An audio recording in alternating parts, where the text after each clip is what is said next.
So that pushed us to the brink where we really had to step back and say, okay, what do we want in life? And and is it to work 50, 60 hours a week so we can get a lot of money, or is it so we can be present for our kids?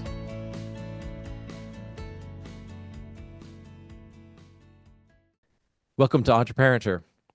Today I'm with Karl and Maribel Miller. They are acquaintances of mine through our church here in Wisconsin, though they don't live here any longer. I met Karl about a year and a half ago, maybe 2 years ago, and he has been choosing a path of self-determination, and he and Maribel are wonderful parents, and so they definitely fit the mold here for entrepreneurs. So, Karl, why don't you start off with giving us just the high-level overview of how you uh, how you adulted, your perspectives on career ambitions, and what exactly you're chasing, and how you got to where you are now. I think I'll answer the last question first, and Marty Bell is free to correct me as much as she wants. We ended up here because we have consistently chosen family first, family over career and other considerations. Uh, we took an approach where we really get back to the basics and say, okay, what is it that we really want? You know, not the surface level things, but what do we actually want? And then we work backwards from there. You know, how do we want to raise our family and our kids? So, I grew up in San Diego, uh, and the first 15, 20 years of my career. I was working in customer insights, so understanding exactly why people do what they do. You know, the specific emotions that are behind the decisions that they make, and how to measure and access those emotions so that companies can make lots of money. I've taken a step back from that, and we'll probably get into that a little bit. But Maribel and I, we met in Spain. I was studying over there as part of a study abroad program, um, and it was completely meant to be, and we've been on quite a journey. That was a while ago. That was 17 years ago. Now, to Um, be clear, Maribel, she herself is not actually from Spain, right? No, I'm from Peru.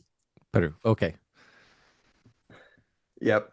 But she was living over there, and I was studying over there, and I saw the smile that that all of you online are not going to be able to see, and I said this person has to be a part of my life.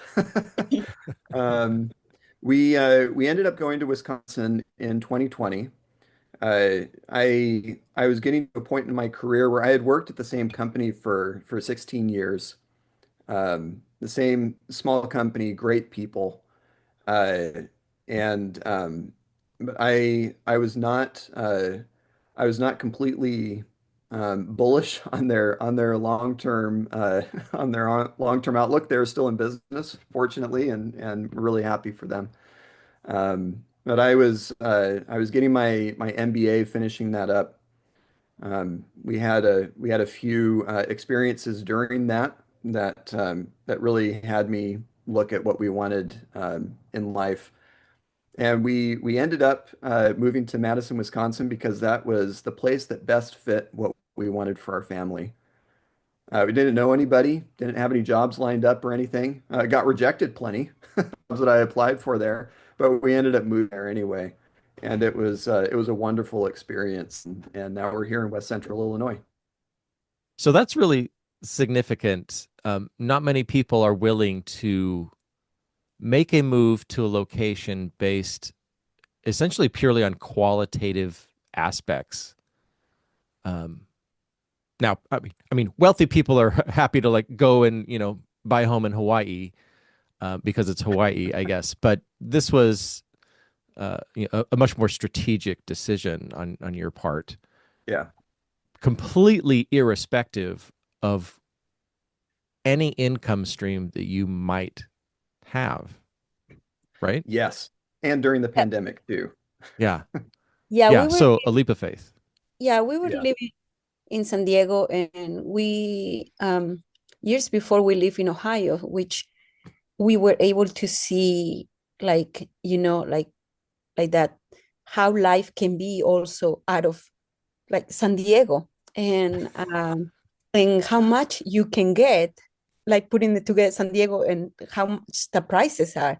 And we were like, wow, we can get more in another place. And in San Diego, we live in a really small condo with a really small patio for our kids and our dogs in that time.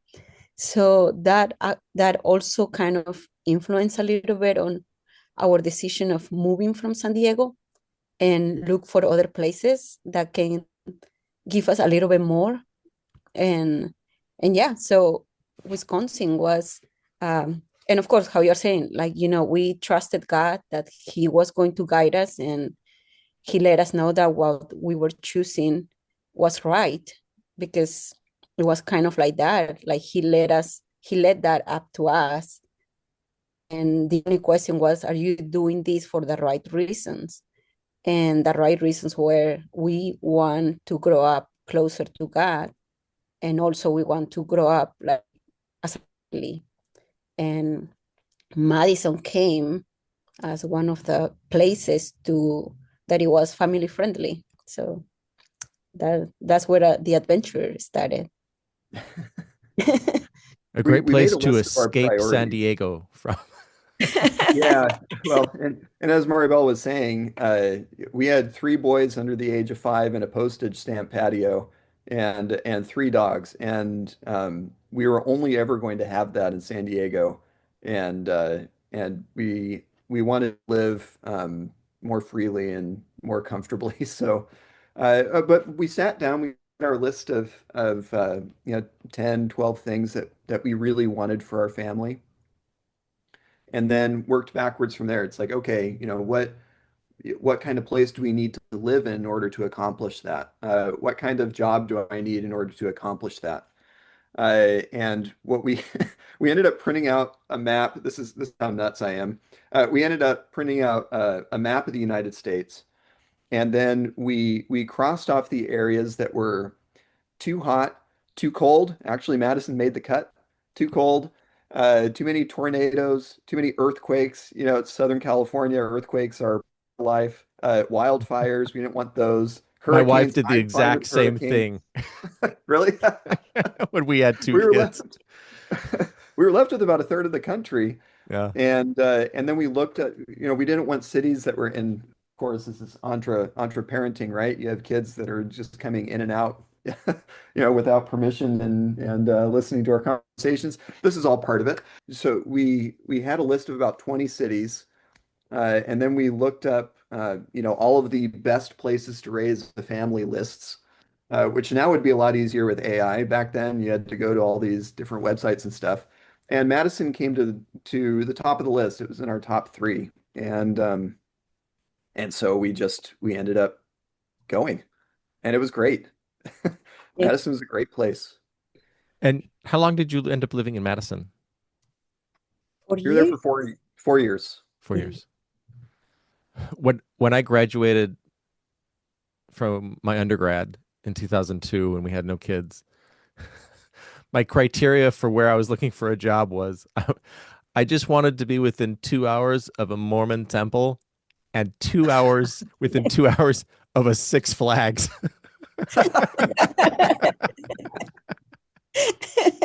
those were Did you those go were to my LA? criteria.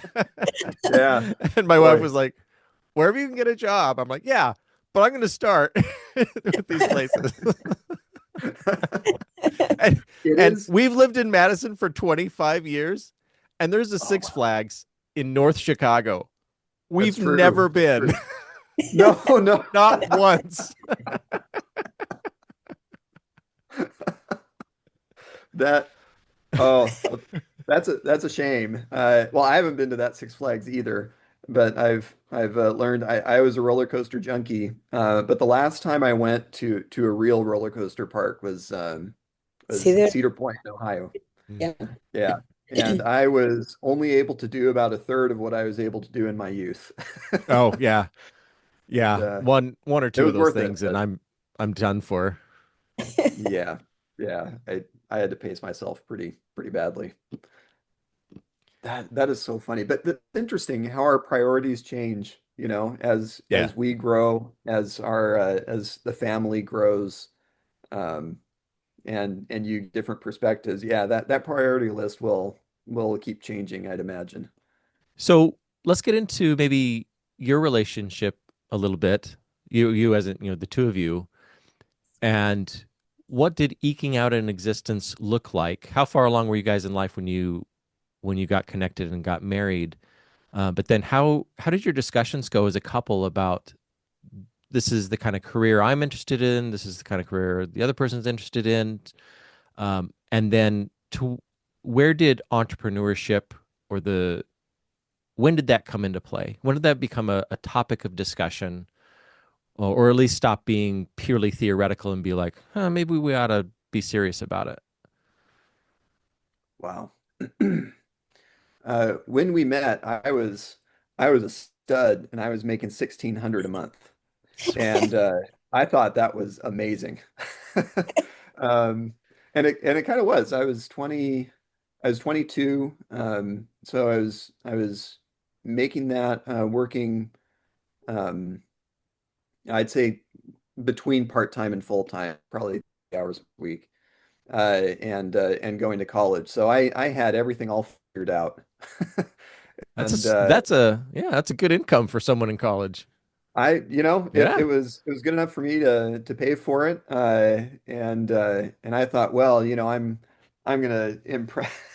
It was it was funny. I really thought I had everything figured out. And then life sometimes throws you curveballs, and sometimes it throws you 100-mile-an-hour fastballs to the head repeatedly. And shortly after we got married, I wasn't planning on talking about this, but it's a key part of the journey. Shortly after we got married, my family just blew up. A lot of people died.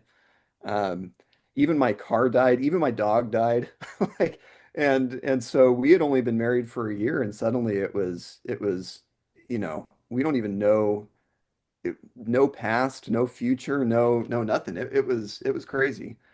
And so I think ever since then, we've kind of been, yeah, I wouldn't say at times it's felt like we're on our own like a Rolling Stone, right? But career-wise, I had always had the job that I had working for the consumer research company.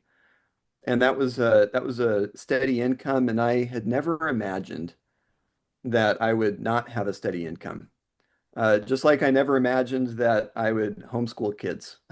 You know, it's like you send them to public school, you get your 9 to 5, or maybe 9 to 6, or working weird hours, but you get your steady income, and you can just count on it.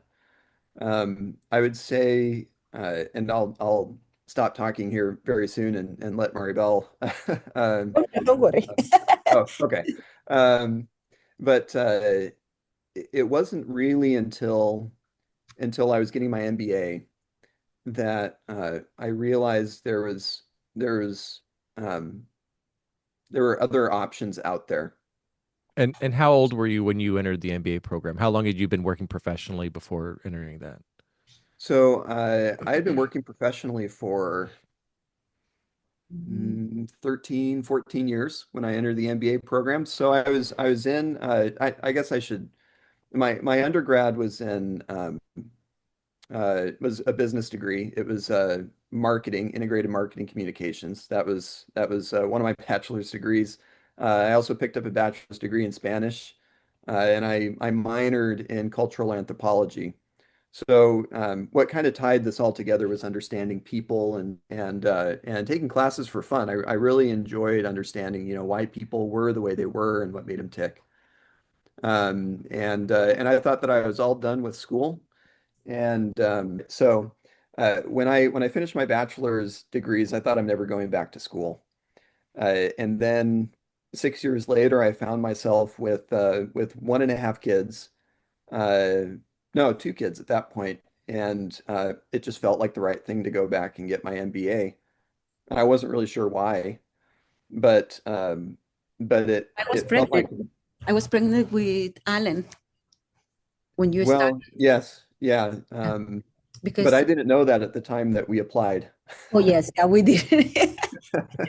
But we had two children, and I thought I need to give myself the most opportunities possible, and I'd like to learn how to run a business. And so I entered the MBA program, and did well, and was thinking, well, I can get these great consulting jobs, like at McKinsey or something like that, and working 50, 60 hours a week is fine, as long as I'm making a bunch of money and we can live really comfortably and all of that. And then two things happened during that MBA program. The first one was that it was really hard. It was really hard to work full time, do an MBA program full time, have kid number three come. It really, and to have no real support from family or any of that.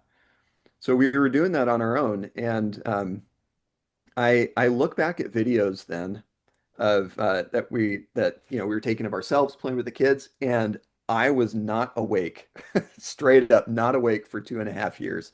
Uh, just I don't know how we did that, but it was very taxing, for Maribel as a new mom, three times over in the span of 4 years.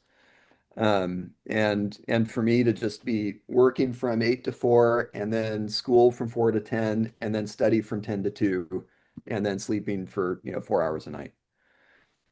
So that pushed us to the brink, where we really had to step back and say, okay, what do we want in life? And and is it to work 50, 60 hours a week so we can get a lot of money, or is it so we can be present for our kids? And the second thing that happened was that I took entrepreneurship classes because they were interesting.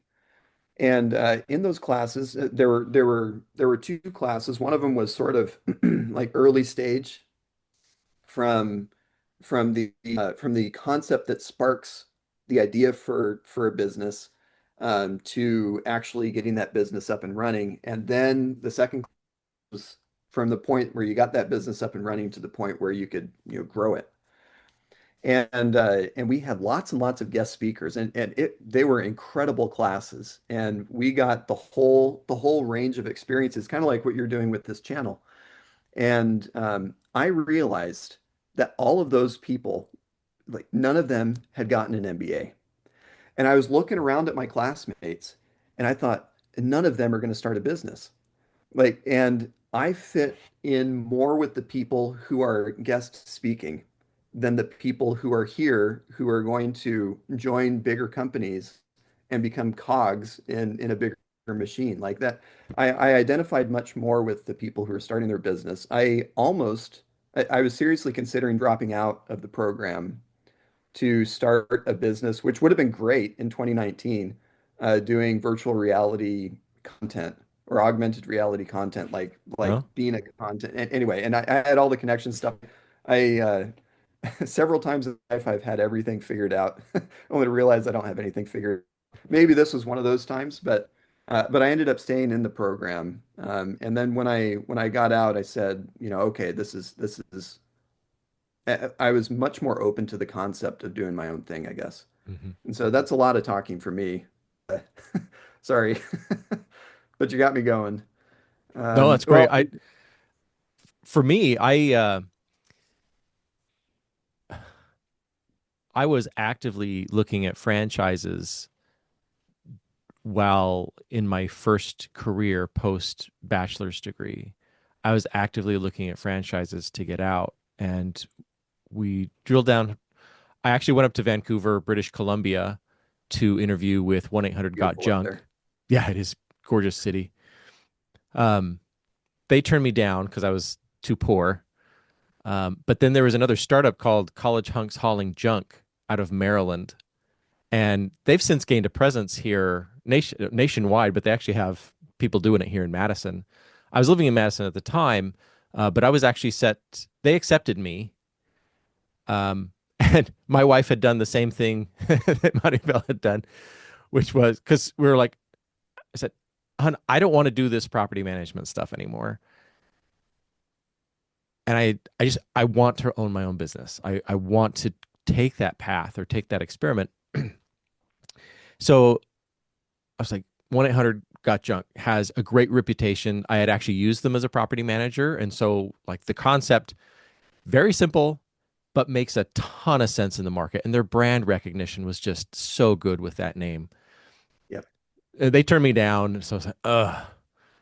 Like, who are the B players? Karl Chunks hauling junk is way more of a mouthful, less kind of weird, frankly. But they were early stage. And so I was like, well, we could be anywhere with this crew. If they accept me, we can go anywhere. So the question is, where do we want to go? And so I said, I want to go someplace warm. We've been in Madison for 4 years. And I'm like, I'm kind of over the winter thing. and we can go anywhere, literally. So we're looking all over Texas and, crime rates here and real bad water quality there and bugs Yep. and this stuff. But we were both kind of open to Florida. And so, if you look at Tampa, the environmental dynamics around Tampa are that the hurricanes don't really hit there. Tampa and St. Petersburg are practically immune. There hasn't been a hurricane directly hit Tampa, or at least at the time back in Yeah. 2008. A hurricane hadn't hit Tampa in something like 110 years. Yeah. And Yeah. so Michelle was like, Not okay, so I'll much in live the last there. 15, but Yeah. Oh, don't Um, talk about the weather because my oh husband, yeah, oh we'll he get loves going on that. weather.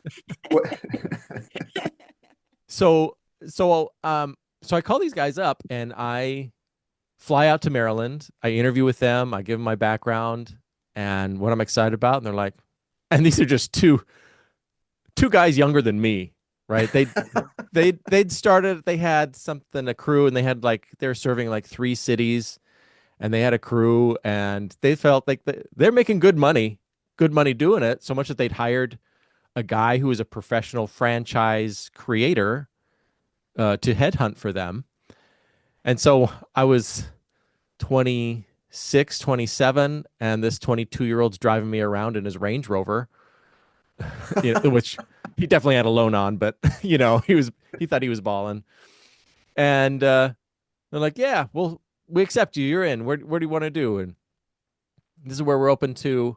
We'll open anywhere where someone has enough money, but right now we're like trying to stay East Coast. And well, that's cool. I want Florida, and yeah, they said you can have Tampa Bay, St. Petersburg, and have all the expansion rights because you're one of the early people. You get the privileges. So I flew down there and with the intention of spending 3 days down there, and I landed and got in the car and just started driving all around. And at the end of the first day, I was like, this is not the right place. oh man. Irrespective Yeah. of College Hunks calling junk as a company, God was just like telling me, this is not the place for you. Yep. Yeah, and A- you got to listen. Like that It's- those are the best. I called my wife up and I'm in the hotel room and she's like, how'd it go? I'm like, terrible. I don't, I don't fly back for another 2 days, but my time here's done. Yeah. I know the answer. Yeah. Wow. That is great. So I didn't find anything else, and so I entered the MBA program. But the MBA program I went to had an entrepreneurship specialization within it, very formalized, and so it was a little more up my alley. Yeah, and I think that's something that the folks who watch this, maybe that's one of the big takeaways.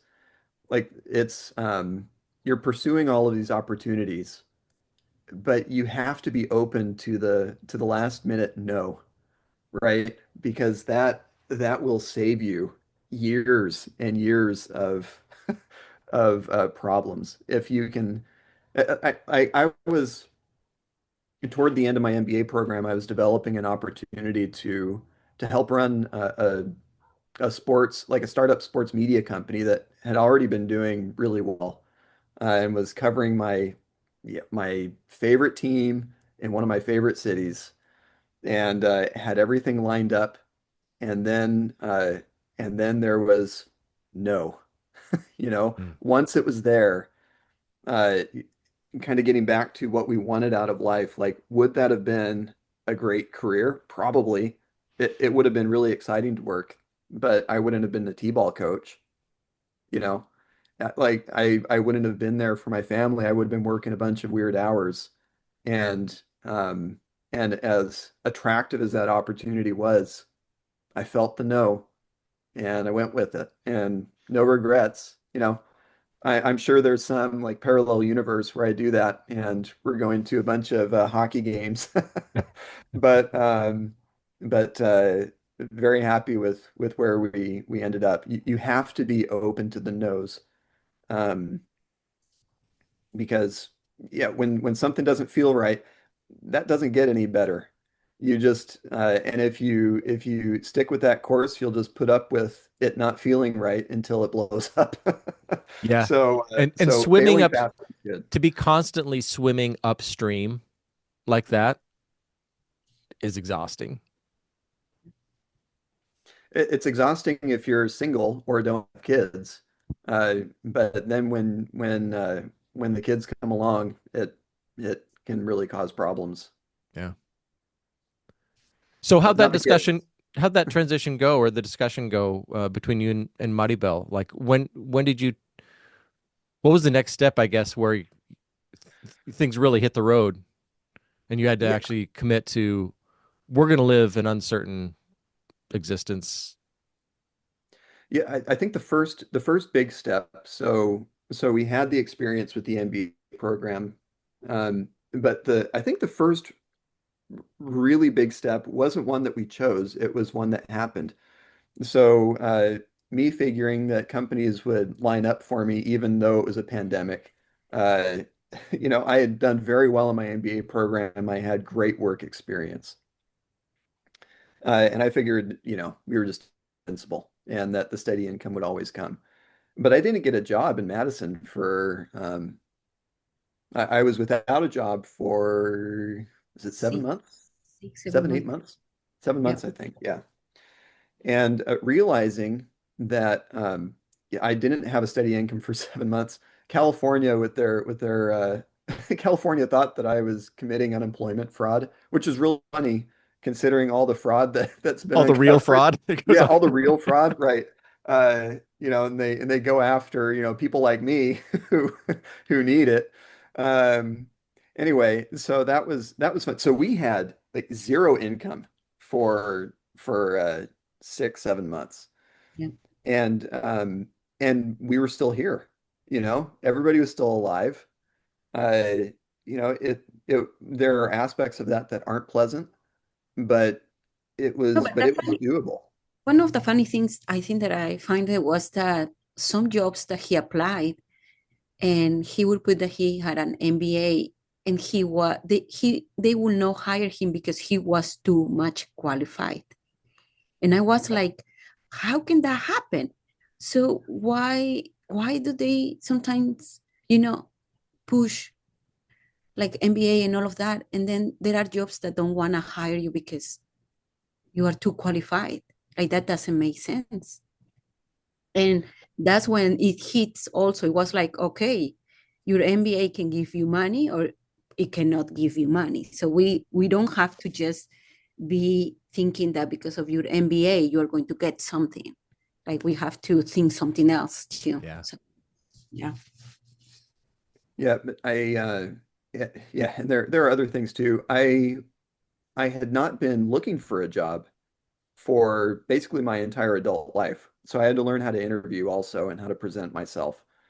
But then also any company that had, and maybe it's a little more okay to talk about it now, but any company that valued diversity, I thought, this is great, right? Like, I speak Spanish. I married somebody from Peru. I've got like the kids that are bilingual. Now they aren't, because, but we're working on that. My educational background is great. I've gotten to know people I have friends in every like Western Hemisphere country. And this broad, I can bring lots of perspectives, and that wasn't the diversity that they were looking for. Their No, you were diversity just was, diverse adjacent. yes, yeah, I had, uh, yeah, yeah, they were not looking for white guys, especially in Madison. So that was something that we were running into as well, uh, which I didn't really know at the time. But looking back, yeah, that was definitely working against me there. But I guess what the transformational change was I always thought that if I went a month without a steady income, then the world would come crashing down. And I learned that that's not the case, right? So it wasn't like a it wasn't something that we chose on purpose, yeah. but it was sort of taking away this big scary negative, right, that I assumed was there and then learned that it wasn't. Um, so that was thing number one. Thing number two was as I was working for these different companies, since then, you know, is it more safe to have your income stream in your own hands or in the hands of somebody who does not give a rat's rear end about your family, right? Uh, And the answer is I would rather have it in my own hands. I don't want my ability to feed my kids based on whether somebody likes me or not, or whether a company sees me as integral to their plans, or whether something changes for them because and I've worked for legitimately incredible people, incredible human beings. But business is business. And if it doesn't make sense to have you, then you're gone. And I got blindsided more than once, um, and then was left to pick up the pieces. And I thought, well, maybe this is better if I'm my own boss, and I'm not going to fire myself. I like Fine. nobody's gonna care about my kids more than me. Uh, so, is it more risky to have your life in the hands of a middle manager who doesn't care about your kids, or in your own hands? Yeah. And I choose my own hands. So maybe going back just a little bit again, Maribel, Mhm. how did you become comfortable with the leap from San Diego to Madison from a financial perspective? Did you get a spiritual confirmation of this decision? And did you guys come to peace with that decision um, relatively at the same time, or was there a meaningful period of time where one or both of you were really uncertain and you guys were just how'd that affect your marriage dynamic? How was one worrying more than the other? And um, when did peace maybe finally arrive about the decision? Did peace finally arrive before the move or not till you actually lived in Madison? So when we were living in San Diego, and we were thinking about, when he was going to finish his MBA, that we were going to move and all of that. Of course, never thought that we were going to be so many months without an income. So, but I remember that when that process started, where he was not getting any jobs and all of that, I remember that I had the feeling that everything was going to be okay. And I was like, okay, everything is going to be, if God is saying that everything is going to be okay, everything is going to be okay. And then we moved to Madison, and still he was not getting any. And there were moments where I was like, I was kind of like, I will not say doubting, but I was kind of, my faith was shaking. But the phrase will always come, everything is going to be okay. So it was kind of like when I was shaking, Karl was strong, and he would kind of tell me everything is going to be okay. And when he was shaking, his face was shaking, I was the one who was strong, and I would let him know everything is going to be okay. So we were kind of in that, you know. So yeah, I just had to have faith that everything, to trust God that everything was going to be okay. And there was some stuff after, I can say after the period of probation of our faith, where things started coming. And the only thing that we were able to see was the hand of God, that He was there, that He was providing for us. And that was amazing, because, you know, like we were able to have more testimony that they know what we're going through, and that they know when what they will give us when we need that. You know, I don't know if I'm making sense, but Yeah.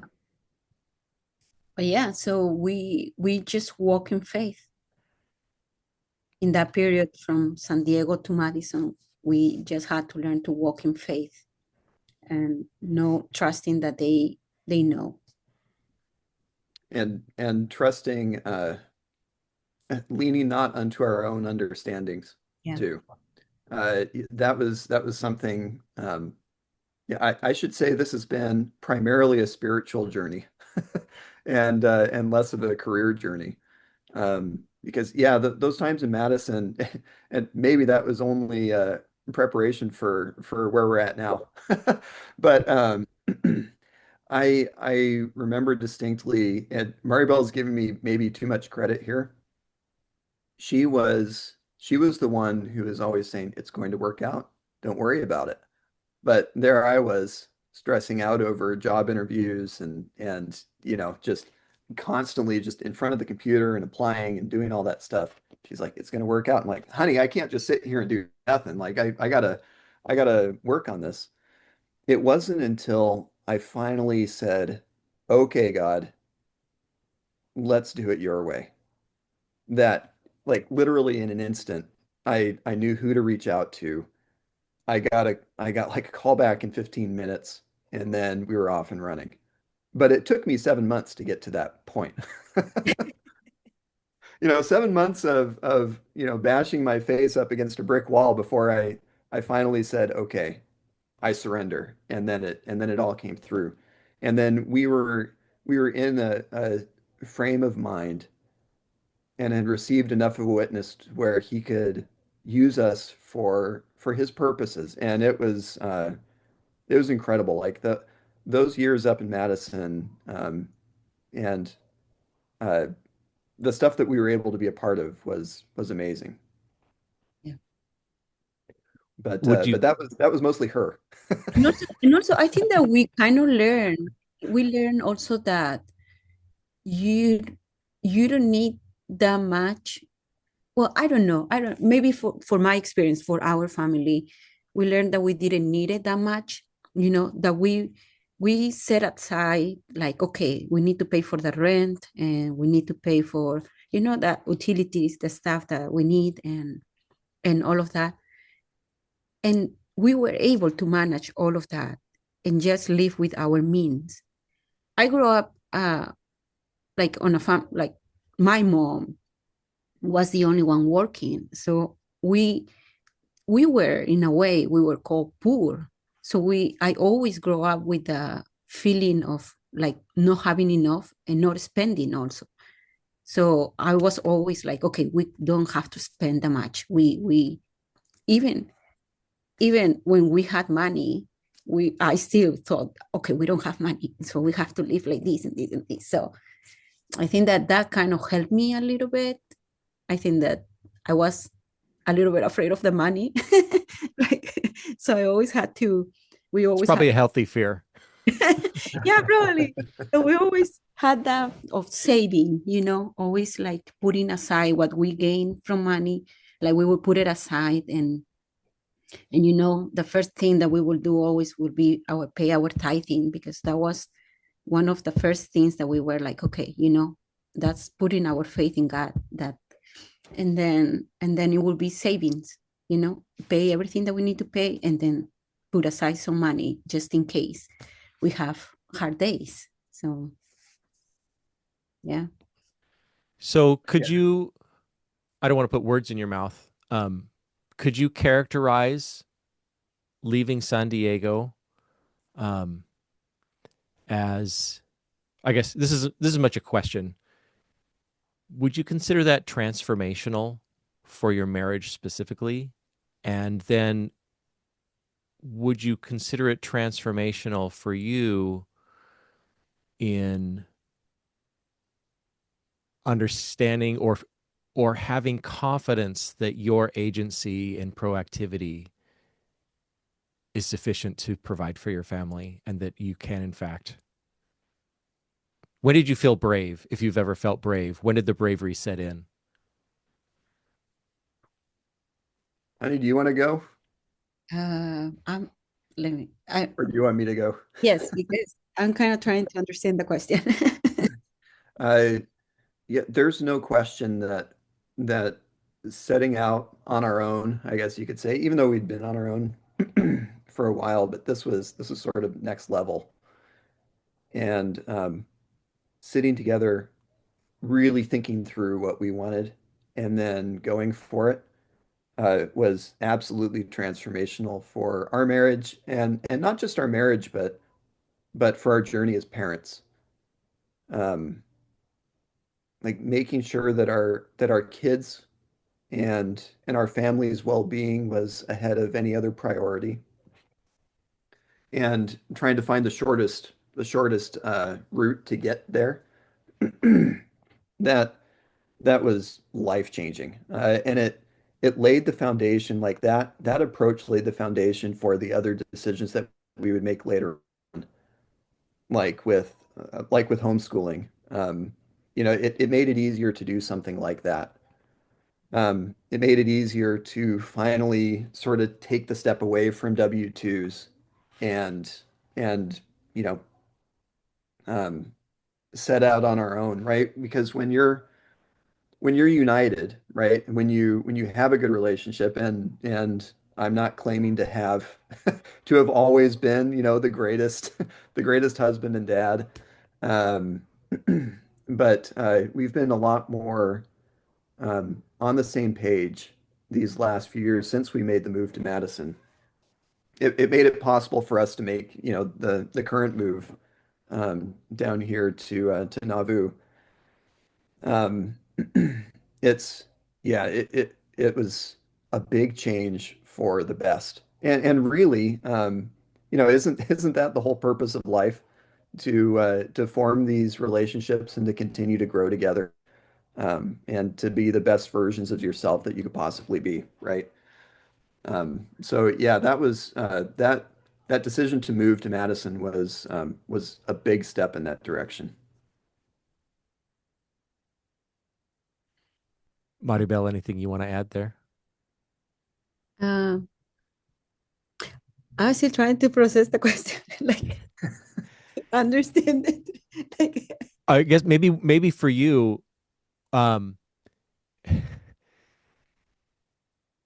did you ever reach a point where in the, since the move from San Diego, have you had a chance to reach a point where the anxiety of the uncertainty or okay. the unknown has stopped being a challenge? Or Yeah. it's gone down 90%. I don't know. I don't know if there's a mother that exists that is anxiety free. But at least in regards to the financial sustaining of your family and all that goes with it, um, have Yeah. you have you Mhm. reached a level of comfort, I guess you'd say, with the situation? I will not say comfort, but I have learned to trust that all these moves that we have made, um, there is always been a purpose. And I think that when the first move happened, when we had to move to Ohio. That's the first time that I learned, well, I think that it was the second time that I learned that if God tells me to do something, I will do it because I know that He is taking care of that.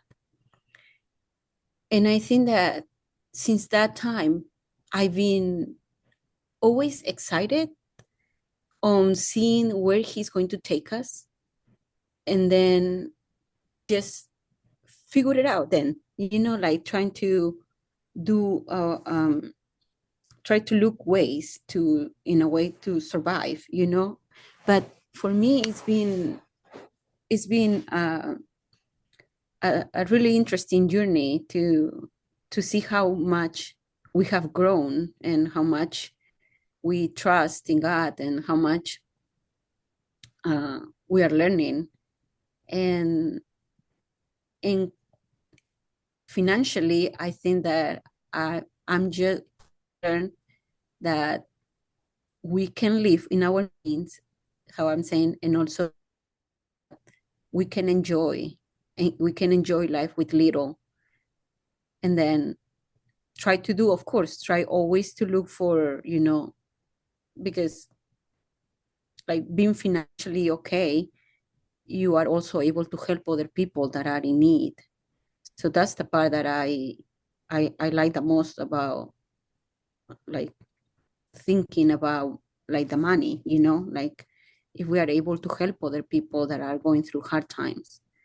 But yeah, so I had learned to trust that everything is going to be okay. And you know I have learned that Carl is the kind of person who doesn't stay in just in a little, space.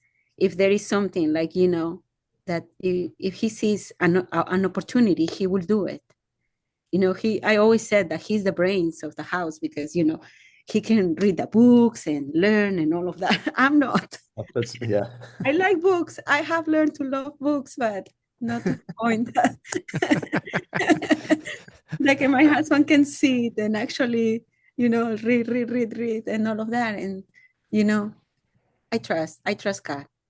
Yeah, and I think just to add a little bit of context to this. So after we moved to Madison, I was working some part-time jobs, well, some temporary jobs, I should say, and then on the side, I was consulting, like doing customer insights, consulting on the side, and then that eventually turned into a full-time job that paid well for about 6 months, enough for us to get out of debt. And then my hours were dramatically reduced by surprise. And so I was kind of sort of a consultant on the side for a while, making enough to get by. And then that's when I was in touch with Janine, who Ryan, you know well, who was our landlord at the time. No, not our landlord. She was head of the property management company that was managing the place that we were renting, and she said, why not come help me in the office? Why not be a real estate agent, which is something that I'd always been interested in. And so I was doing that on the side for a little bit. And then when we moved down here to when we made the move down here to Nauvoo, my sort of consulting gig was still going pretty well. But then that kind of ran its course here. And so that ended about 8 months ago. And then what felt most right was to jump with both feet into real estate. So I'm a realtor down here, licensed in Illinois, very soon to be licensed in Iowa too. We just need to submit one more document, and then helping people move in and out of this region. And then we're working on some other opportunities, which, yeah, hopefully we'll have some great news for you in a few months. But some other opportunities where we are a more integral part of this community, and helping it, or just running things ourselves and being our own bosses. So that's where we're at right now. but of course, as you know, a little bit, when you're setting this stuff up, then that's when you're most uncertain. And so that's when like we've we've gone back and forth these last 6 months or so. Each of us have had many oh crap moments. Like, what are we doing? And then we need to reassure each other and then get reassurance from higher powers that we're doing what we're supposed to be doing here. Um, and Nauvoo is not a big town. There aren't a lot of jobs around here, and so you need to create the jobs that you want around here. But there's ample opportunity to do that, and I'm thrilled at the The prospect. upside is that competition is very low, right? That's in your market, competition is very low, right? Competition is low, and potential is low. Although it is a tourist town, and so there's a lot of business here in the summer months. But yeah, you can come here, and if you're determined enough, you can make whatever you want. And that's one of the things that we wanted to teach our kids, not just to accept the world as it is, but go out and make the world. Like, don't just play the games, but actually create the games.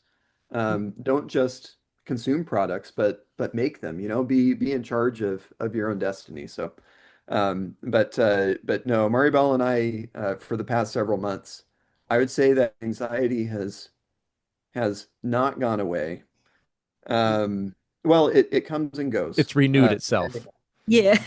Yeah, yeah, and then a sale goes through, and it's like, oh, thank goodness, we can make it for the next few months. Uh, and now I'm thinking, well, okay, so in a few months, yeah, I got right. So, but it's in our hands. Well, it's in God's hands, but it's in ours as well, and that's liberating in a lot of ways. Yeah. So it's scary in some ways, it's liberating in others. Did I do it justice, honey? Is that Yes. we saw the Powerball was at almost 2 billion, right? And we are thinking, well, that's not looking too bad.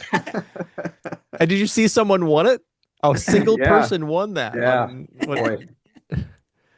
their life's going to be absolutely ruined by that, no question. Well, actually, yeah. Like we were 1.8 thinking billion about. dollars. You're not just gonna have distant relatives bashing down your door with crying stories. You're gonna have mafia hitmen after you.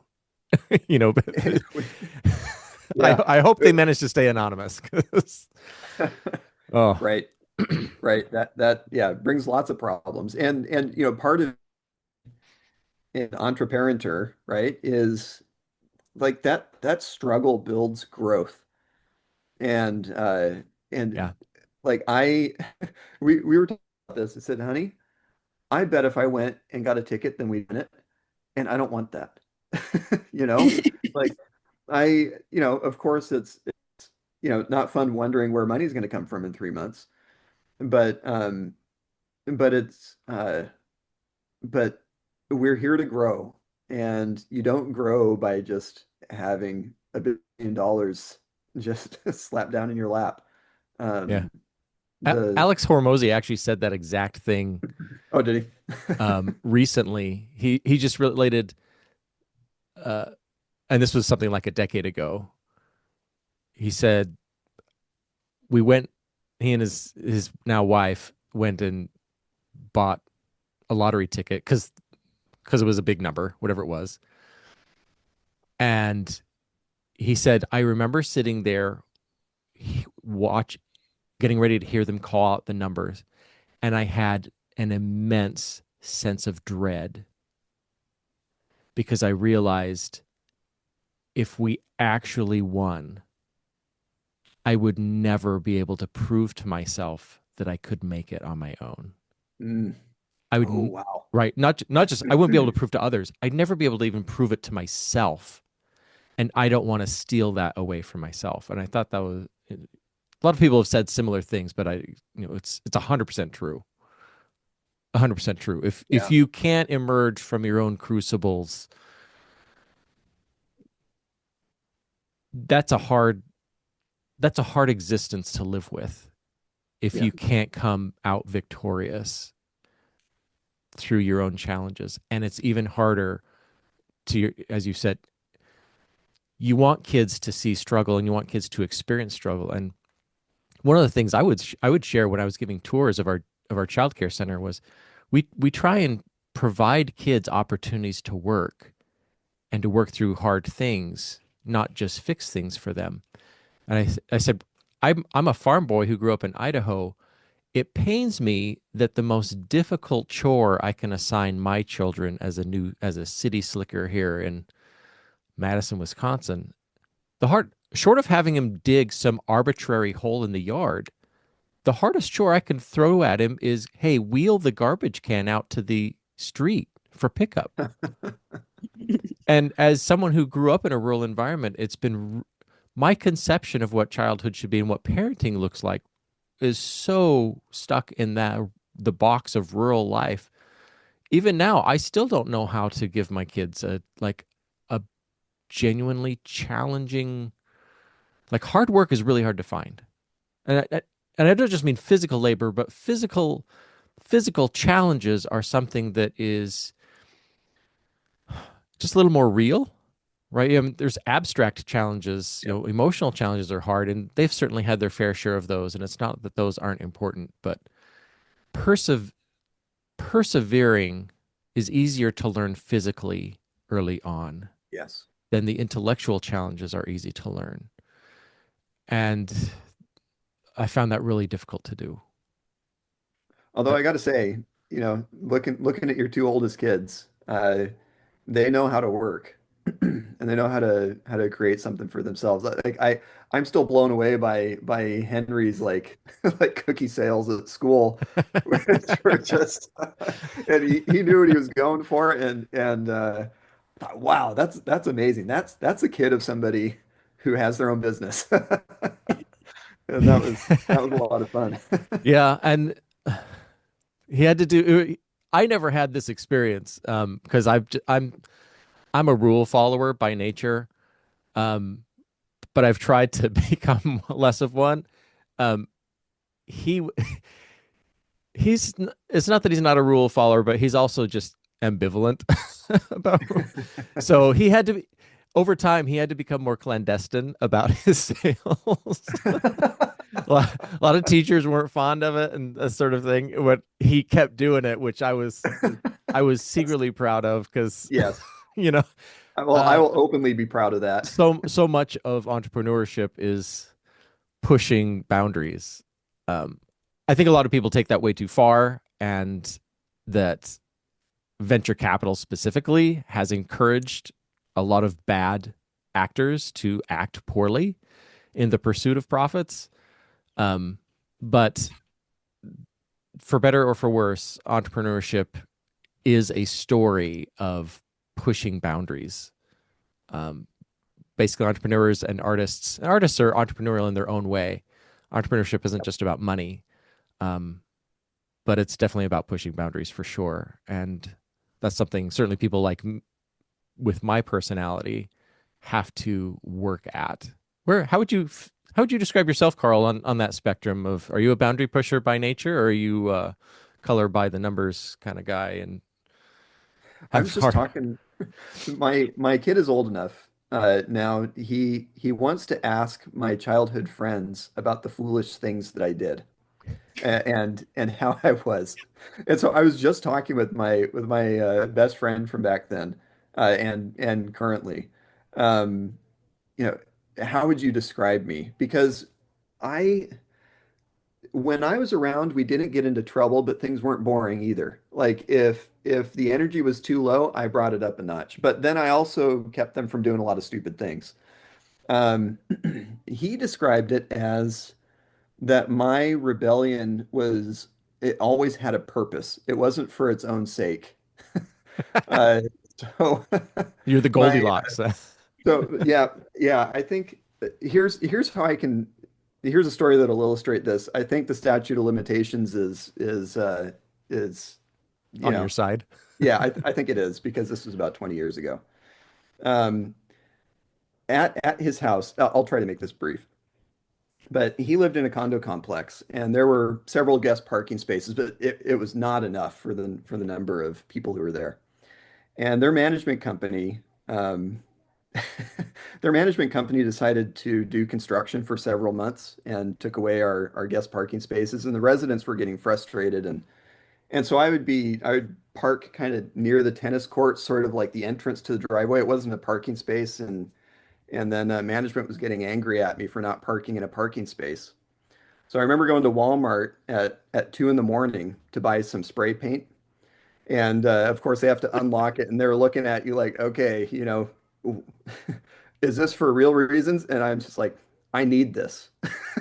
And so I got it, and I parked my car there, and I measured it, and then I moved my car away, and then with spray paint I put brackets in this driveway where my parking space was. And then I wrote, in spray paint, I put guest parking. So finally the guests could have a place to park. And all right, well, now I've got a parking spot. And the residents actually, they thought management had done that. And so they were willing to give him a break because like, oh, well, at least management is trying to make it right. But no, management came out in a couple days and they painted over guest parking. They didn't take the spot away, by the way. They just they painted over that and then put maintenance there so they could park their maintenance trucks. So so I will push anything that is arbitrary for its own sake. Deserves That questioning. Southern Californian like I don't yeah. Anyway, that's a long way of saying that arbitrary rules are I don't see a point for them. But I'm not a lawbreaker either. And I'm a very agreeable person, sometimes to a fault. So I don't want anybody to feel uncomfortable or anything like that. So, I'm not gonna, you know, um, upset the apple cart or whatever idioms there are for that. Um, but yeah, if I won't follow something just for the sake of just because you're supposed to. Like I mean, I'm from San Diego, and stop signs aren't real. They're yield signs. And if it's 2 in the morning, then why even have those things? Like, Right. no, I'm not going to come to a complete stop. There's no point in this. Or running the on-ramp traffic lights because it's more dangerous to sit there and then get a try to Rear-ended. get my 20-year-old car up to speed when the traffic is flowing at full speed. That's so anyway. I do have a little streak in me, but there's always a purpose behind it. So, getting introspective here, I feel like that tendency has held me back in my entrepreneurial endeavors. Do you feel like that's something you need to work on? If not because it's a defect per se, but that um, where there's an opportunity or potentially an opportunity. Now, Maribel says you're fairly good about acting on opportunities, but do you feel like your speed to action is as fast as it should be for those reasons? Or willingness to explore certain things? Hmm. Or I think maybe it's not. I think it's a mindset thing. Like I wouldn't put it as a as a lawful versus, to bring in some D&D references here. Like lawful good people can be great entrepreneurs too. Uh, but I think it's breaking out of like the mindset or the frame of mind that's been constructed for you, right? Like, Mhm. and again, there are just so many parallels here with homeschooling, uh, where it's like, okay, this is the way. This is a roundabout way to answer your question. Um, so I apologize for that, but it's like your kids when they turn 5, you send them somewhere else. And boy, isn't that so that you can actually live your life? And isn't that great? And then for 8 hours a day, they do their thing, you do your thing. Um, And it took a pandemic and and Zoom kindergarten for me to say, you know, hey, actually, let's try this for a year. And then we discovered that, and then after doing that, we discovered that, wow, actually, you can enjoy your kids. Like you and your kids can grow up together, and you know, like you shouldn't be looking forward to getting rid of your kids for 8 hours a day. Actually, you can embrace living with them and being with them, right? It's and so it just takes these certain, I don't know, life circumstances maybe, or a conscious effort to kind of break down those mindsets that have been either ingrained or constructed um, for you for a while. We were early in our marriage. We were in a house. We were house sitting for somebody basically for 9 months, and it hadn't been remodeled in like 40 or 50 years. And in the bedroom, there was it was a really weird setup where there was like a wall and then like a little place to iron. Like the bedroom had several different walls in it for some reason. And we had lived with that for 9 months. We had accepted it, and that's just part of life. And then when we moved out, and then they went in and remodeled their home, that wall was gone, and we were walking around in the house, and we just looked at it like, oh my goodness, we just accepted that this was the way life was. It turns out all you had to do was knock down a wall that you forgot was there, and then once it's down, it opens you up, right? Like the room was way bigger. Um, and anybody who watches those home improvement shows will know that too. But I think for me it's not so much a that I um, that I felt bad about breaking rules, but it was that I didn't know that this whole other world was here, and it took life events for me to realize that life could be something else. And I think that's something that all of us go through. Um, but yeah, once that was broken down, I went, okay, we're free to just do whatever we want here, you know? Um, and so yeah, when we feel like there's an opportunity there and it feels right, and we don't get a no, like we were talking about earlier. When Spirit doesn't come with a 2x4 and say no, right? Um, then yeah, go for it. If you get that confirmation, then don't look back. Just move forward and live a good life. Well, I don't know if that answers your question. No, I think it does. Um, But it wasn't a nervousness to challenge conventions. It was that I didn't know that those conventions existed in the first place. Because I would have no problem challenging something if I know it's there. yeah, But that blindness was really interesting, and I think it was just being conditioned. Like my parents, for the most part, they had just very stable jobs. Um, And I had a very stable job for a long time. And so it was just this, and you want things when you're dealing with all of these other problems in life, you want some consistency somewhere. And to know that the money is definitely going to come and it's going to be this amount every month, uh, that can relieve a lot of pressure, and that you might be facing in other aspects of your life. And so I was always just conditioned to just depend on a a steady stream of income that was more or less guaranteed, or so I thought. Uh, and it turns out you don't need to do that. But that thought just never occurred to me until we moved to Madison, and I didn't have it for 7 months. I thought, oh wow, like life goes on. yeah. This wasn't a thing that I needed.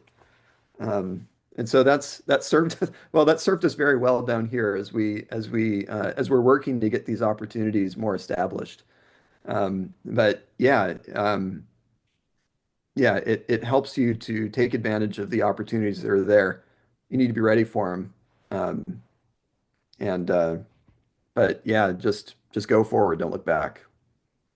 I think that I think that depends also in your that like that priorities and where you are in life in that time. Because I think that if we would have stayed in San Diego, uh, you would have a good job, and like we would have stayed there. You would have get the money that we needed to survive over there. Then you would have not have the opportunity to think about out of the box. So I think that that's kind of what it is. It's kind of what, like, all the decisions that you are taking, where are they taking you? You know, if it's how I'm saying, like if we would have stayed in San Diego with a good job, we would have stayed there. We would have never thought about being, open to create our own, or maybe do homeschooling, because we would have been doing other things. And I think that in Yeah. our stage of life, we actually decided that, okay, what do we want? We want family time. How are we going to get family time if we are working, if both of us are working, for example, 8 hours a day or 9 or 10, because we need the money and all of that? Then there is no family time. So the priority would have been something different. But I think that when we decided that the priority was our family and also God, I think that that kind of opened up to look other things. And a steady job, like, one that is like 8 hours a day, probably, I don't know if it would have been enough if we would have still living in San Diego, because like the cost of life is too expensive. Mm. So two jobs working 8 to 5 would have not been enough. But with the ability to move into other places that are actually more cheaper and more affordable, it's able that only one parent can work and the other one is kind of, in charge of the other things in the house or stuff like that. And so that would have been a little bit of a balance, because I don't know. So I think that everything started because we decided to give priorities to other things, to family and God. And then that's what it took us to think about, okay, we have to be our own bosses in a way if we want to have that life. So, Yeah. Yeah, in order to be present. And the way that this works, um, and of course, so- that's our family. I don't want to like right. say that Yeah. everybody is supposed to be doing that. No, that's for us. Like, that was for us. Yeah. Uh, you find what the most important thing in life is, and then you work backwards from there. Um, I learned, well, this is going to be traumatic for me, but I learned a very important lesson. I mean, the way that we ended up down here in Nauvoo is that we used it as a base camp to see the eclipse, and because we were going to go down to the eclipse in southern Missouri, and I won't get into all the details here, but for years I was planning this. I learned how to forecast, cloud cover, weeks in advance and all the different models and stuff. Now, And maybe the eclipse is quasi recent as major yes, eclipses go. Just briefly tell the audience what eclipse you're talking about and why yes, it was. yes, we're talking about the big eclipse here in the United States in 2024, and I had seen the eclipse up in Oregon in 2017 and experienced totality and would do whatever it took to get back to there. And so we like even when we were looking at places to live and talking with my friends like years ahead of it, like, okay, this is the one. We're gonna figure out how to get into totality again. And so I figured that we weren't going to get down from Madison, Wisconsin to southern Missouri on that same day. And so we stayed here in Nauvoo and figured, um, yeah, anyway, so So you so stayed overnight in Nauvoo. stayed overnight, wake up super early in the morning. Totality is going to be at like 2:30. We get down to St. Louis, which is just an hour north of where we wanted to be. at maybe 9:30 or 10 o'clock. It's like, oh man, this is great. We're way ahead of schedule. We got plenty of time. Let's just see the arch because the arch is great, and we're not going to see the arch on the way back. There's going to be a lot of traffic, and while we're here, we might as well. So we go and we see the arch, and we have a wonderful time. And it's really big. And we had a fun time driving through St. Louis. It's about 11 o'clock. Figure, okay, we leave now. We get some lunch. We head down. We'll be fine. We get on the freeway, and there was an accident down there just short of where Totality was going to be. And traffic was backed up for 25 miles. And I thought, okay, well, we're just gonna we pop by the nearest Culver's, we just get it to go, and then we hit the road. And I thought, all right, San Diego driving, I know how to get through traffic jams. I've got my GPS. I love maps. I can do this. And we ended up in a farmer's field in the just like the back mountains and hills of southern Missouri. Uh, Outside of the zone of totality, and I could see over this hill where the actual shadow was. It was actually kind of like looking back at it, it was devastating, but it was actually really cool to see that there was this shadow, and you could see the shadow that the moon had, but I could see that I was not in it. And we saw 99.6% of totality. And then when we get back to Nauvoo, I had good, better, best going through my head the whole time, you know. And I had done something that was better and sacrificed what was best, what I would do anything for, and I missed out on that. So it helped to really shape our priorities a bit and say, okay, no matter what other good or better things are, we're going to do what is best. We're gonna put that first. Um, in this case, you know, making sure that our family could be together forever. That is best. We're gonna nail that, and whatever else happens, happens. But we're definitely going to give ourselves the best chances of doing that. And then you work backwards from there. It's like, okay, well, in order for us, it was you know, what kind of how present do I need to be personally in order for that to happen? If we're homeschooling and all of that, it's like, well, I have to find a way to have a flexible schedule, and I need to find a way to not work 50 hours a week, right? Um, and so real estate fits in really well with that. Well, I mean, the schedule might be a little too flexible for some people in this marriage. Um, and you don't know what's going to happen any given day. Um, but it does allow me to, you know, be a partner in homeschooling my kids. Um, it does allow me to discuss, you know, nothing confidential that an agent shouldn't discuss. Um, but uh, but I can discuss business with my kids because it's just part of life.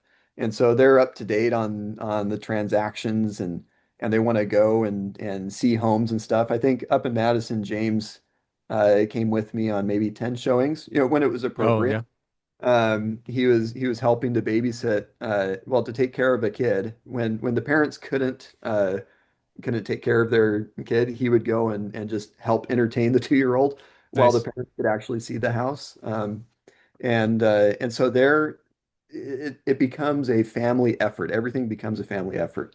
And so, I mean, what I mean by that though is that you figure out what the most important thing is, and then you just work backwards from there and say, okay, in order to accomplish this, what needs to happen? Like, where do I need to live? Okay, in order to live here, how much do I need to be making, and in what way, and all of that. Um, If we can, um, I try and be real transparent with my audience, with my own family and dealings and experiences, and I I intend to do an episode, a monologue specific to this. But for a lot of people, the question is then the how. We've in this interview we've talked a lot about the whys. Um, So now I think a lot of people might be wondering, so how exactly did you survive?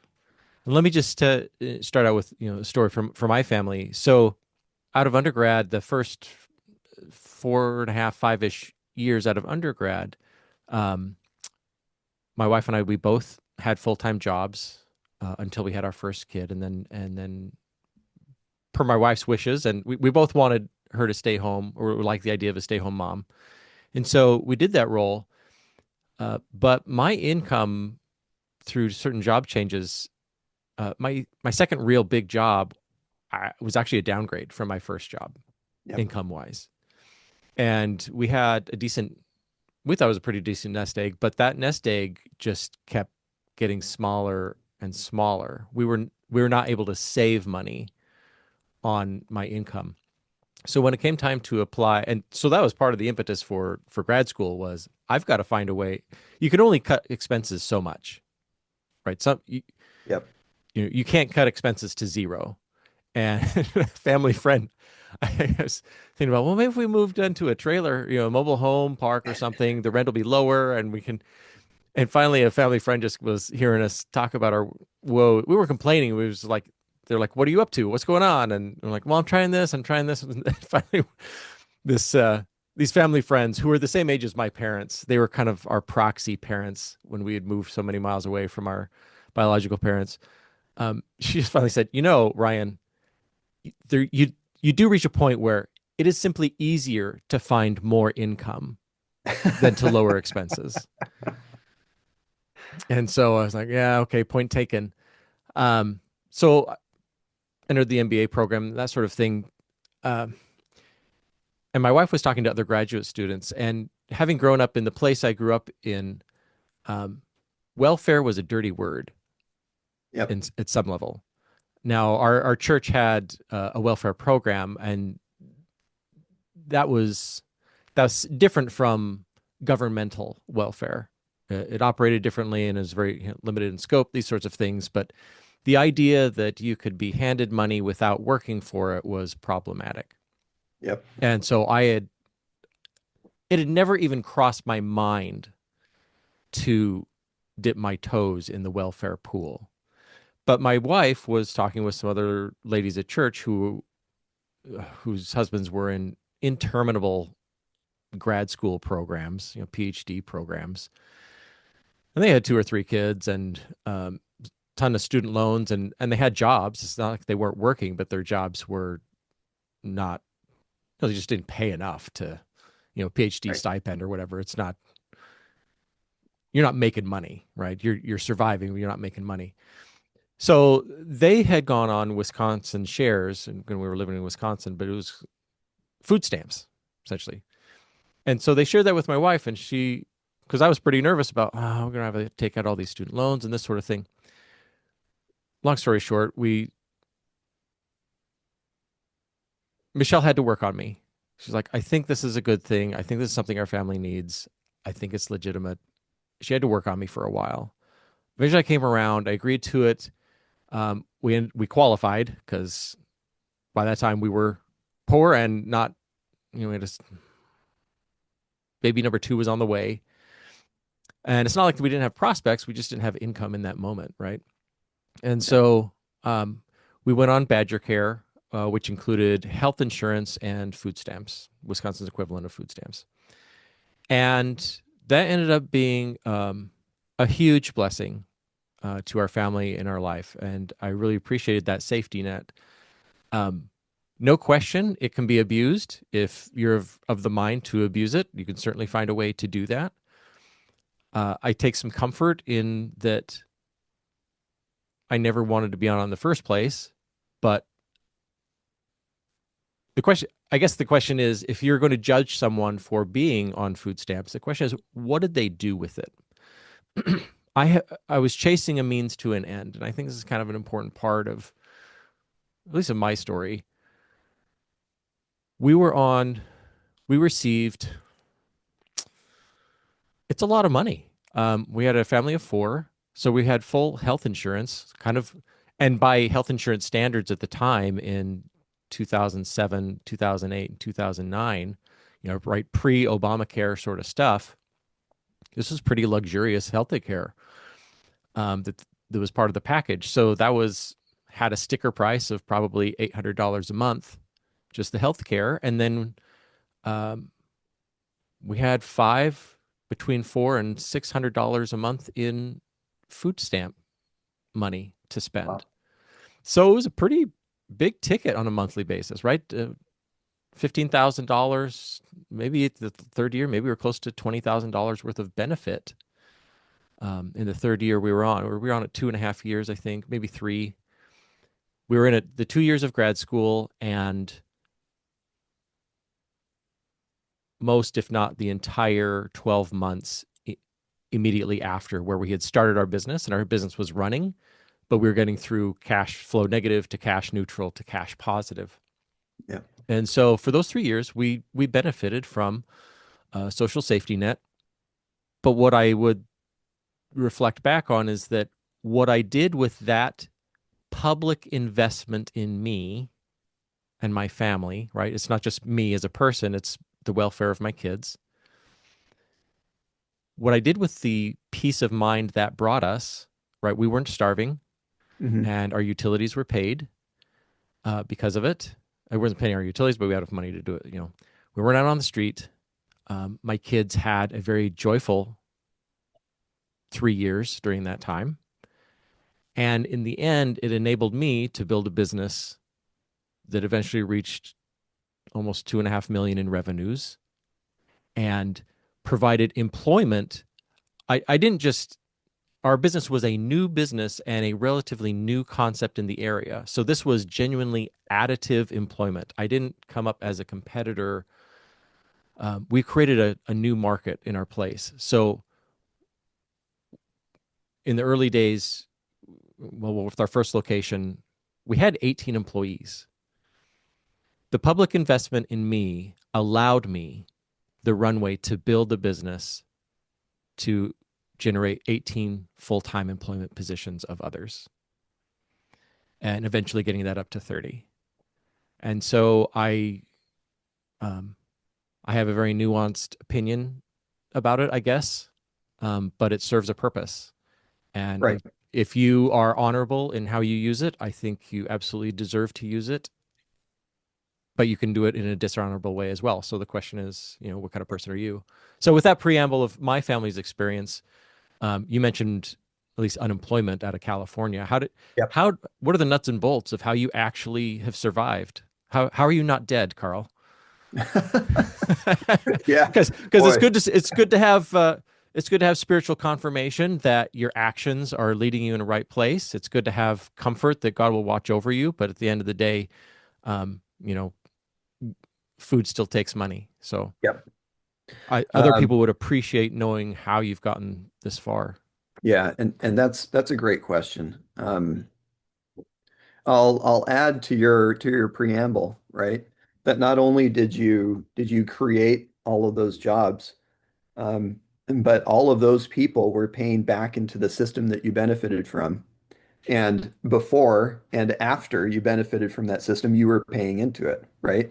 Right. And if people are having a hard time with taking I don't want to say let's say aprovechar, like taking advantage of, but not in a bad way, but just using it as an opportunity to establish yourself, right? Taking advantage of these programs.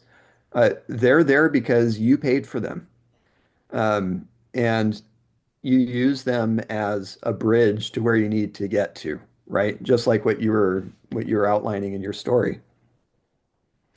So yes, for California, and of course, it always helps to be able to honestly answer all of those questions, right? When you're certifying for your unemployment benefits. Um, yes, always look for work, right? No, do not reject opportunities for work. And just fill all of those out honestly. And California might come after you for fraud anyway, even if you do that. California comes after everybody. But in the end, we did end up getting those unemployment benefits just in about 6 months after we needed them. Um, in 6 months after. uh, But well, we still needed them. It Oh, helped us to get out of debt. Also, we had the good fortune of of struggling through the pandemic, and there were the checks that came from the federal mm, government, right. right, during that time. So not only did unemployment come in December of 2020, but then those checks started to come in early 21, and it was like, wow, we have so much money now. I think I think the first step is that you need to be financially responsible in the first place. And these are just good principles. But make sure that you're saving up for when a tough time comes and maybe California doesn't want to pay you for 6 months. Or if you lose your job, like don't be spending to the limit every month. Live within your means, right? Which is like plan these things out. Know how much you're spending. Know how much you're putting away, and why. So when this stuff happened, when each of these storms, and we've had several of them, we've had a good foundation in the first place, that we could live off of, and we've never had hundreds of thousands of dollars or anything like that, but just making smart decisions like don't lease cars for 700 a month, right? Like I we were thinking of, like, we've owned, let's see, one, two, three, four, five cars. Five cars I've personally bought five cars. And I've driven a lot. And I think I've spent, I think, $24,000 total on those five cars. Our cars right now, they're both, Toyotas from 2006, and they work great. Um, like, don't spend money that you don't need to spend. Um, so you do things like that. You save money, you stay out of credit card debt, and that will give you a good foundation for when times like this come. So maybe I could just do this the past the past year, right? So we moved down here. We get a house that was more than I wanted to spend, uh, but it was absolutely the right decision. And we knew it was the right decision, and so we spent the money. I still had reliable income that could pay for that. And the banks were willing to let me borrow a bunch more, and I said, no, I don't need to do that. Um, so, but then we moved down here, and 4 or 5 months later, income is gone. Okay. Not only that, but all the money that we had been saving up went to a down payment. So that was kind of tough. But we had zero credit card debt, and unemployment benefits in Illinois are good. Mm, They're good. Um, so being able to, like, the first thing that you should do, very first thing, is take care of health insurance. If you're paying for your health insurance and then you lose your job and you have no income, start that process immediately, because that won't come in for a little bit. And we were paying about 500 a month for health insurance before this happened. And and then we paid 500 a month, the next month and the month after, as we were waiting for this application to go through. yeah. And that adds up really fast when you're making zero a month. So get that process started right away. Get your unemployment process started right away. You have already paid into that program. It comes out of your check whether you want it to or not. Uh, you might as well, it, like, if you need it, then use it. Um, so we got those processes started, and then our credit was great. So we could get a 0% interest for 18-month credit card with a high limit. It's like, okay, whatever doesn't need to come out of the checking account, right? Let's put it on this credit card that is free for us for now, while and give ourselves a year, right? And you have to be responsible when you're going to put a bunch on a credit card. But use it as a bridge time, right? To build up other revenue streams that you can then pay off before before that interest hits. Um, so that's pretty much how we've been surviving. Maribel also got part-time work. So working what do you think, honey? Like 10 hours a week probably. Uh, So Depending. Yeah, I'm a kind of like on-call person, so it depends. But it has it has helped. Like I have to say, like yeah, yeah, so that's bringing in enough to pay for groceries, right? yeah, And picking up, little jobs here and there uh, really helps. So I think, I don't know if I'm answering this in a super coherent way, but you start off with a great foundation in the first place. And then you Yeah. use So the some of tools. what you shared there about the credit card, I can see that strategy flying for you because of your circumstance where you've yes, completed a degree and you have extensive work experience such that there's a reasonable expectation of gig work or consulting or that sort of thing. I would not Yeah, recommend that for someone who does not have a college degree or does not have significant work experience. That's not like a startup yeah. way to go about it. I think maybe right. I think maybe the general idea is you start with a good foundation and then you assess all the tools that are available for you and you Yeah. use them. Yeah. You don't let shame get in the way of getting food stamps, right? Yeah. Which happened to me, right? Uh, you don't let well, that was back during the pandemic. That was 2020. Um, yeah, you ask around, you make sure that you know exactly what's available to you, and then you use it, right? That is what it is there for. You'd Right. rather have that money going to somebody who will actually use it for the right reasons. So yeah, don't have any hesitation and do that as quickly as possible. Health insurance is a big one, like you mentioned. Badger Care was great for us in Wisconsin. We had that pretty much the whole time because I was only a full-time employee, and in my 4 years there, I was only employed full-time for 6 months. So Badger Care was really helpful. And I mean that is what it is there for. So use it.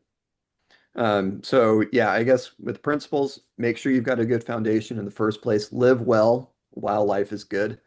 Um, take advantage of those moments when you're led by the still waters, and not walking through the valley of the shadow of death. And number two, use all of the tools that are available to you. And then Ryan, I thought you brought up a great point, which is you know, don't have the mentality of okay, great. Now I get, 4 or 6 months or whatever. Like work hard during that time to make sure that when those benefits either expire or when your money is running out, that you're ready to go. Like you got to plan ahead, but definitely um, look at it as a transition period, and that you're preparing for your next period. Yeah. Thank you. Thank you for sharing that. What of your experience, a lot of your experience you've shared has covered decisions made for you in one way or another. What of your experience is desirably replicable, whether that's your personal preparation or certain strategies you've taken?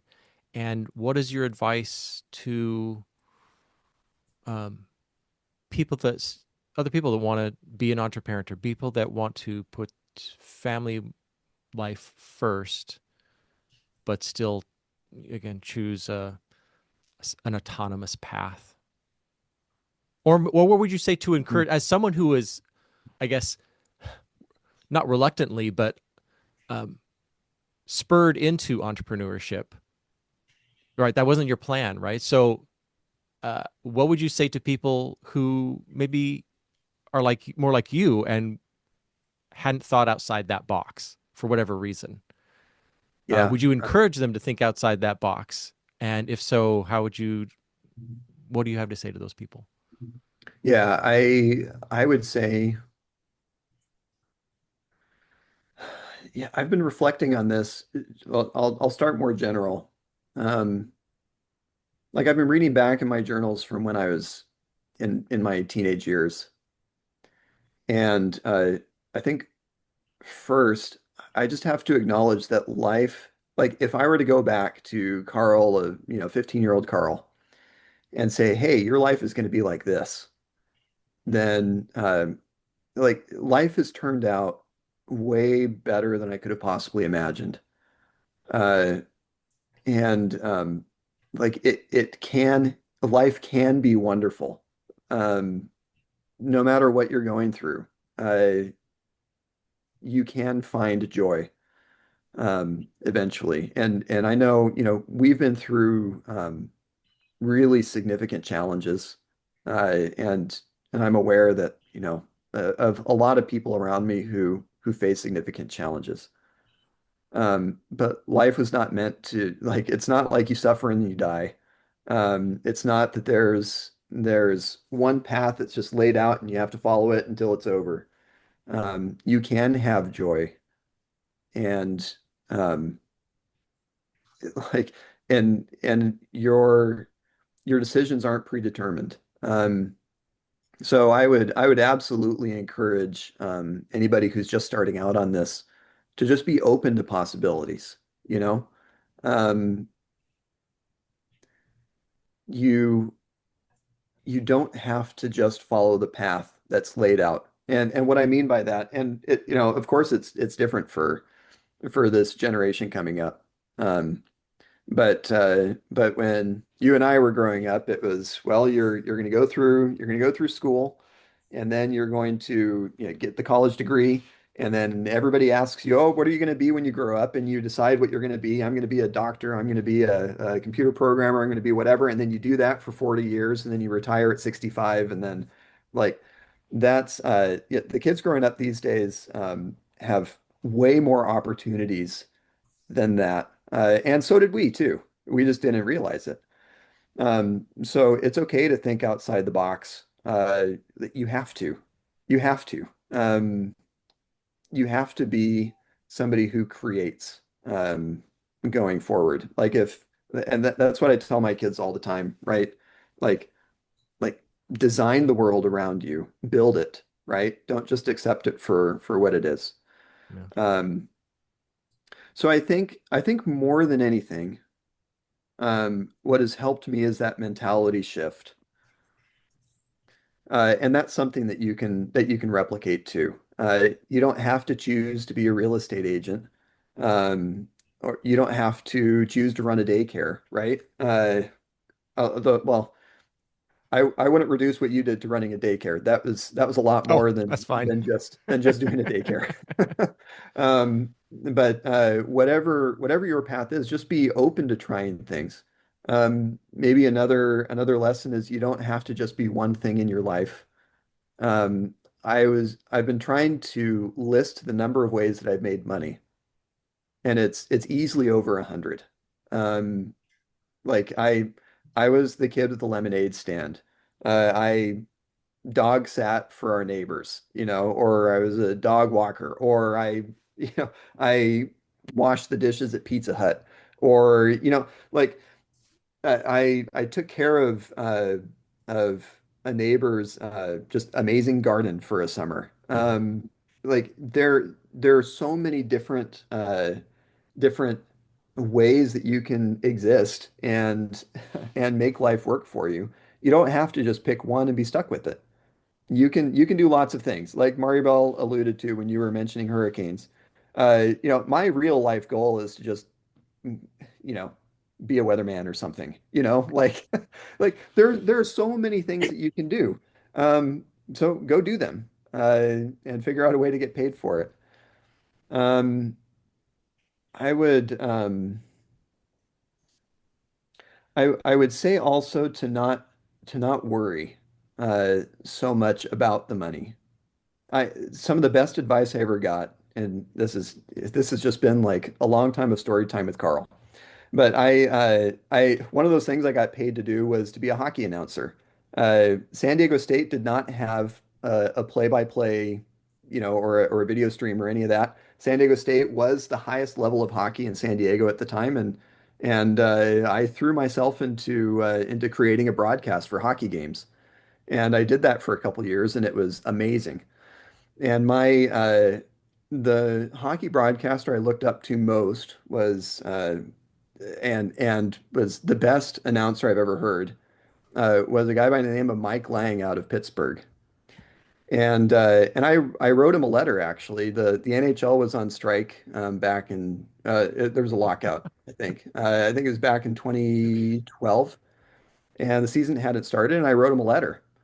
Uh, and at my at I would say my lowest point of my life. Um, I remember we were coming back from signing a lease on a condo that we had to rent out, and it was like all-time low. And then I get a phone call. I still remember exactly where I was. Driving back, I got a phone call from a 412 area code, and something just told me to pick up. So I pulled over and I picked up, and it was Mr. Mike Lang himself. And he talked to me for 45 minutes about just life and how the broadcast was doing and some of his stories. And one of the things that he said that stuck out to me the most, because I mentioned that I was kind of nervous to take this leap, right, into hockey broadcasting because, the money, right? And he said, like, just do things the right way. Um, be nice to everybody because you never know who those people are or who they'll be. Be nice to everybody, like genuinely nice to everybody. Do things the right way, and the money will come. And I've lived by that, and we're still here. And I will be forever grateful for him for being a Hall of Fame broadcaster with lots of other things to do and taking 45 minutes out of his day to call me and just talk to me about life, and being nice to everybody, even uh, even a 27-year-old kid who was going through a hard day. Uh, Man, I owe him everything. Um, so yes, be nice to everybody, and if you do things the right way, the money will come. So, don't be too anxious about it. And since we've touched on some spiritual things, you know, those those who uh, those who want God to be a part of their life, whenever He tells you to do something, do it. 100% of the times that I've followed what He's told me, and I know that it's from Him and not just my own imagination. 100% of the time that has worked out well. And when I follow my own things, eh, you know, not quite 50-50 probably. I've learned some lessons along the way, but 100% of the time God tells you to do something and you do it, it'll be for your good. So that's something else that's small, and those are just tons of micro decisions that become bigger decisions, like just picking up your family and moving to Nauvoo. Um, I don't know, honey, what am I missing here? Are there a couple other things that I'm missing? Uh, no.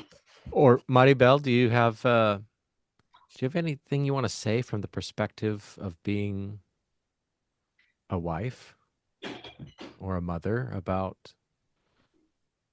following this path you guys have followed? Uh, I think that I have to say that I have learned a lot. I didn't like I didn't grow up with a lot of like can say like mentors. Like when I had kids, I didn't know how to be a mother because I grew up without a mom. So I had to learn how to be one and to change also, because there were a lot of things that I was bringing to the table that I felt that I was not okay. So I had to learn that part. And then I had to learn how to be a wife and how to have a marriage too, because, I had a different knowledge of what a marriage was. And so all this time has been just a learning process and trusting process, and realize that, speaking on the spiritual part, realize that my life is so much better. I think by following Christ, I think it took me to take good decisions, to think about it, and to just, to have kind of like a little guide on everything. Because I think that I there were so many decisions that I had to take, that I had to, one, follow what the spirit will tell me, or follow my own instinct and following my own things on, like, okay, is this good? Like, is this, so kind of, I have to say, like, like, do I'm talking on my way of, like, I don't know, I could have grown up in a really different way if I would have not have the knowledge that now I have. And yeah, like, this experience has been just, I have to say, it's been really cool, a little bit frightening sometimes, but it is. I have to say that I feel joy, even though in the hard times, even though when there was times where we are like, okay, how are we going to make it?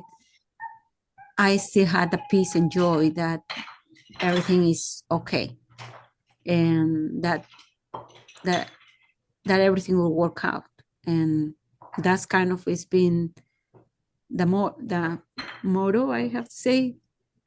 And not just sitting there, of course, right, and saying, hey, okay, God is in charge of that, and Right. I will sit there and not do anything. Of course, I have to do stuff, right? I have to try to look for things and all of that, and or change some stuff. And so, yeah, I think,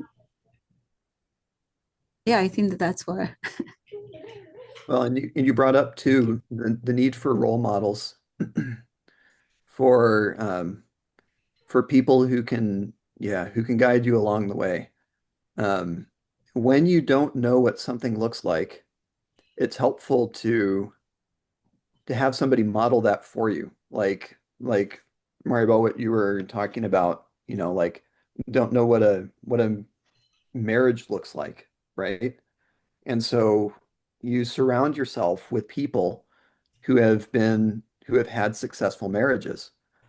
You don't know what a good mom or what a good dad looks like.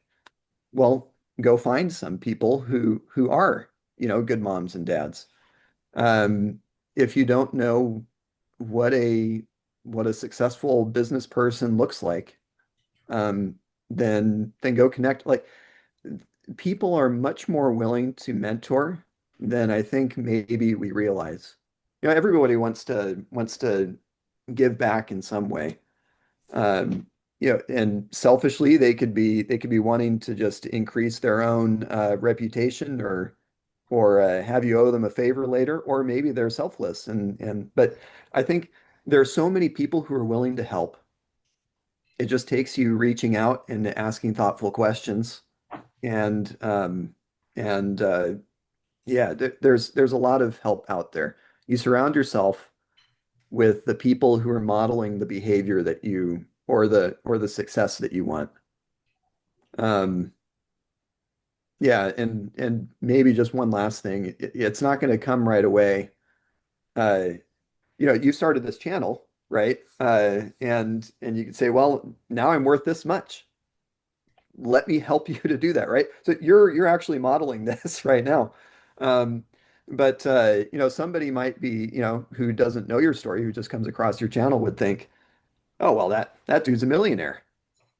Like, okay, yeah, but you don't see everything that went into this. Um, and so I think when people get to be successful, The sausage making of that was ugly. yes, yes, yes, but I mean, you're probably, well, you're happy where you're at now, but during the time too, like you did a lot of meaningful work along the way. Um, it's going to stretch and it's going to stretch you financially and emotionally and spiritually. It's going to stretch all of your relationships that you have with your family and with your friends and everything like that. But isn't that the point? The point's to grow. And so embrace it and go for it. And depending on the company you are an employee for, your manager or your coworkers are going to put you in positions of discomfort that you never expected. And it may be persistent and it may be very unwelcome. So it's not like, being an employee, the steadiness of the paycheck is basically the only good thing. Everything else is a very fragile, Yes. fragile benefit that exists practically entirely by chance. Yeah, you put it better than I could. Yeah. Well, and in the end, if you don't own the business, like all of your hard work and efforts and stuff, you rent your time Yeah, and then they get to own everything you did. yeah. And Your and yeah, hardest, your hardest effort will not be rewarded commensurately. right. Your your 100% best effort, if it succeeds in what it's supposed to, it will still benefit the company more than it benefits you Yes. By by design, definition like that's why people start companies, right? So they can benefit from all, from yeah. everyone else's work. And, Yeah. and it's not because your boss is evil or, the owners of the company are trying to take advantage of you. That's just the way it goes when you're an employee renting out your time. Yeah. And well, they assume that risk too. They're paying you and maybe you don't produce that, right? So that's part of the reward for the risk that they assume of bringing you on. Right. Um, but yeah, I think, hopefully we've said some good things in here, and I hope that it's able to benefit somebody in some way. That we're just a bunch of normal people trying to do our best, but we're happy with the way that with the lives that we've chosen, and all of you viewers can be too. Excellent. It's been wonderful speaking with you, Karl and Maribel. Thank you Uh, so much for your time. Thank you for yours. I'm so excited to see where this goes, and yeah, I hope that it can be really successful for you personally and help a lot of people. I hope it finds an audience that really benefits.